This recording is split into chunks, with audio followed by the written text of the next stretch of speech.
Hello everyone, कैसे हैं आप लोग? मेरा नाम है आकाश and I welcome you all to this channel. And friends, in this video we are going to talk about binary tree level order traversal. So before solving this lead code problem, we are going to see what is level order traversal. So friends, let's take this particular tree into consideration.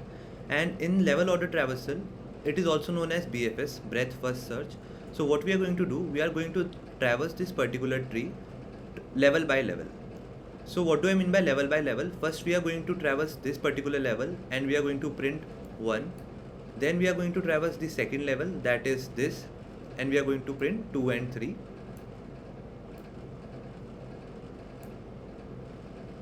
After this, we are going to traverse this last level, which is 4 and 5.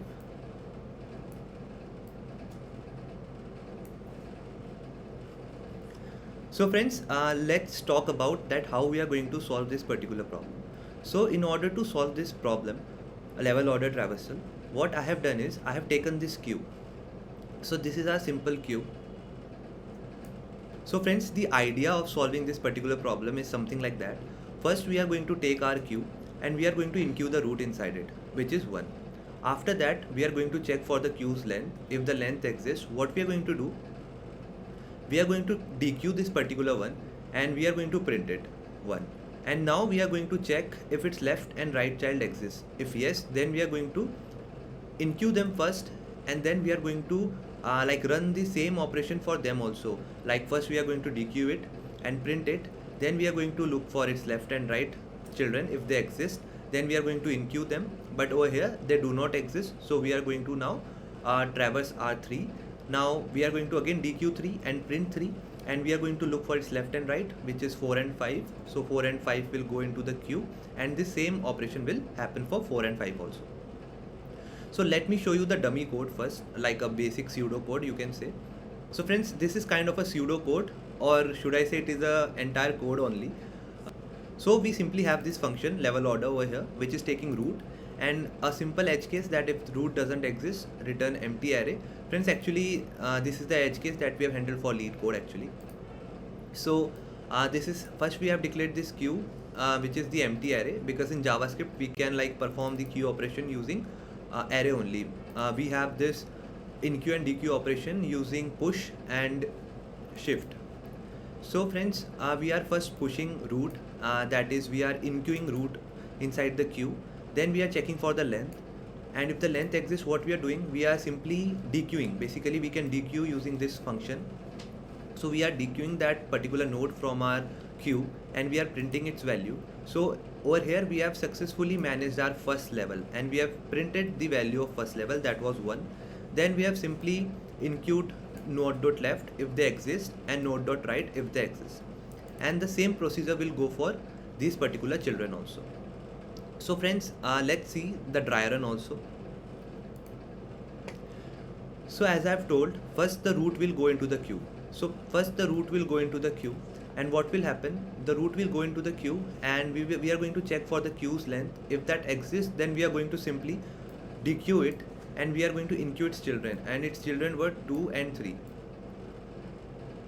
Now friends, 2 and 3, now we are going to check that node length, actually the queue's length is greater than 0. So we are going to again dequeue this particular element, which is 2, and we are going to enqueue its left and right nodes. Okay, but in this particular case these left and right are nothing but null, so we are going to do nothing for them.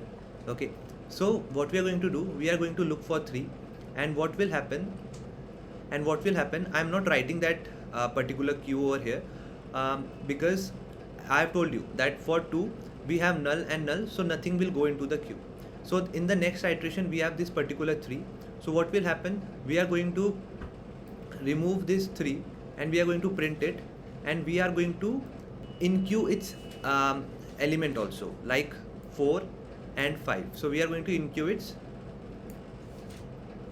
left and right nodes, that's what I want to say. So when we have enqueued its left and right node, what we are going to do, now we are going to run the iteration for this particular 4 again, and we are going to remove the 4.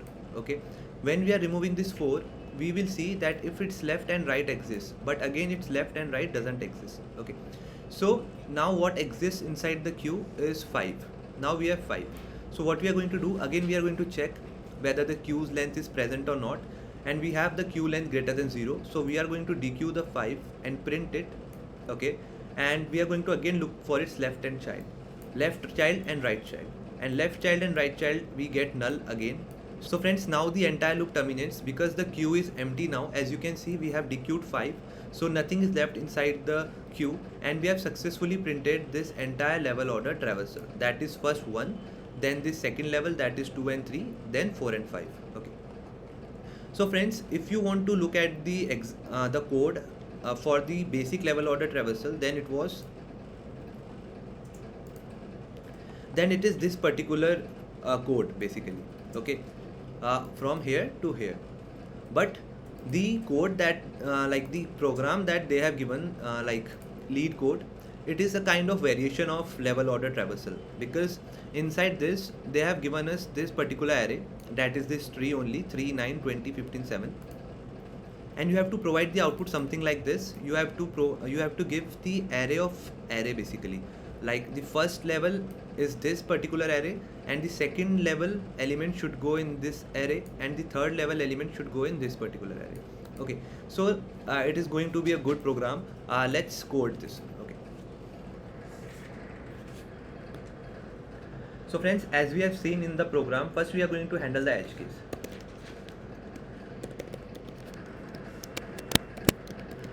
So if root is not there, we are going to return the empty array. Now what we are going to do, friends, first we are going to make the queue by declaring an empty array, okay, and I am also going to declare the result, that is going to this empty array, okay. So this is gonna be our result, this array, okay. So friends, now what we are going to do, we are going to look for the queue's length while queue.length exists. But before that, we also need to perform one operation, that is we need to push the root inside this queue. Basically we are doing this in queue operation over here.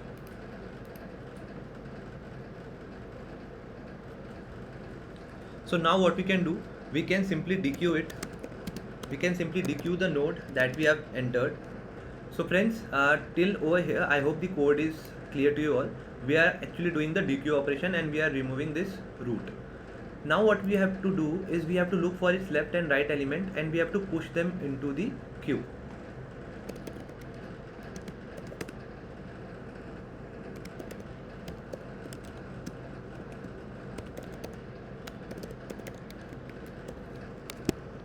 And friends, similarly for queue node.write. So friends, what we have done over here, we have simply pushed, basically enqueued these left element and right element of this particular node into the queue. Now, but what is the problem over here, that we have to print the entire level at a time. So for that, what we need to do is we need to take the help of the queue size at a particular time. So like if I talk about the first level, so if we are going to have a look at this queue, we have actually one element in this first level. So if we check for the size of the queue, then it is 1.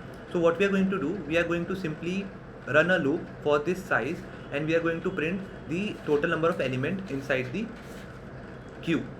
Actually we do not need to print, we have to actually push it into the array, as I have shown you the output. And second time what will happen, as we know, it will be dequeued, and its elements, basically the right child and the left child, will be enqueued into the queue. So if I talk about the second level, which is this second level, this is the first level and this is the third level. So if I talk about this second level, so for that particular level, you can see we have 2 and 3. The children of this one, we have 2 and 3 inside the queue. So if I talk about the queue size over here, it is 2. So again, what we are going to do, we are going to take help of this queue size, and we are going to run a loop 2 times. Basically we are going to run a loop till the length 2, and we are going to push this 2 and 3 into the array. I hope the solution that I'm trying to provide over here is clear to you. If not, let's see the program. So friends, we are going to take the temporary array for that, so an empty array. And now what we are going to do, we are again going to have a size, and size will be nothing but queue.length. So what we are going to do, just give me a second. We have to do this operation before we are removing anything from the queue, or else we are going to get the wrong size. Okay, so we are going to get the size using queue.len, because our queue is nothing but the array implementation only. Now what you can do, you can simply run a loop. And friends, inside this loop that we have just written over here, we are going to write this entire code. Okay, and now what we are going to do, we are going to one by one push it into the temporary array that we have created. Temporary array dot push, and we have to push the node value actually. And the this is the function in which the implementation for the binary tree is written. Like it will have value member, left and right member. Okay. So friends, I hope this particular program is complete now. What we have done, we have successfully taken this queue array, response array, then we are simply pushing, basically enqueuing the root into the queue. We are checking for queue.len, then we are again taking the temporary array, we have taken the help of this size, then we have run this loop till size length. Okay, like over here the size is 2, so we have to enqueue this 9 and 20. And now what we have done, we have simply taken out the nodes one by one, and we have pushed them into the node value. Okay, cool. And after this, basically after this loop, what we are going to do, we are going to push it into the response, this temporary array. And now finally we are going to return this response array. Let's see if it works or not. Okay, so friends, as we can see, the solution is accepted. Let's try submitting it. Okay, cool. So as we can see, our solution is submitted successfully and accepted also. So friends, this is the final solution for this level order traversal. Actually, the program that LeetCode has given to us, it was a kind of variation for the level order traversal. Because if we talk about simple level order traversal, then it is simply like pushing the queue and actually pushing the node into the queue and then looking for its left and right, and if those exist, then again pushing them into the queue and simply consoling them. But over here they wanted the solution in a different format, so that's why we have to take the help of this size. Okay, I hope the solution is clear to you all, and if not, then you can simply ask me in the comment section below. And okay, so this is it for this particular video, friends. I hope this implementation, this dry run, is also clear to you all. And if you have liked this video, then please don't forget to like, share and subscribe to the channel. Thank you for watching.